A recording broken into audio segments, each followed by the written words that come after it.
Yeah. How big is that cohort? And last year and year before that, how many, We're started that we helped?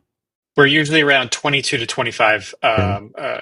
to begin with on phase one, and then in phase two, when we kind of whittle it down to companies that have a minimal viable product or an MVP, we usually end up with about anywhere from 8 to 15 graduates. Man, it is so good to hear that UTRGV, our university, is so plugged into the community because your entity, along with Harlingen, along with Edinburgh, and Yep. all these other right, all these entities are working with the university and trying to churn the waters and trying to get more startups and more businesses and try to get some improvement funding for them, some capital.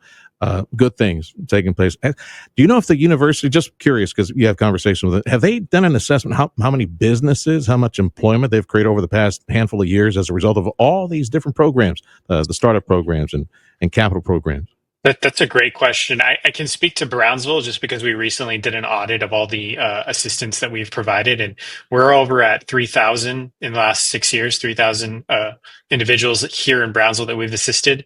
Harlingen now has their Harlingen Rise program, which is a spinoff of Startup Texas as well. And I know FAR Global Business Hub, they're doing some stuff with UTRGV as well as Nice. Mission with Ruby Red Ventures. So I always like to say, UTRGV is really that glue, that regional economic development glue that is really helping us retain our top talent here. When I was growing up, the number one thing to do was kind of take off and leave to find and seek opportunity.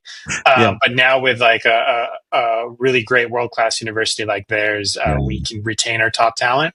And then with programs like Startup Texas, we can go ahead and further their ventures and get them to start those companies Man, the here. way things are growing around here, the university and Texas workforce and the economic development offices and Valley Chamber, they got to say like 20 miles ahead and start Yeah. thinking about the future, right?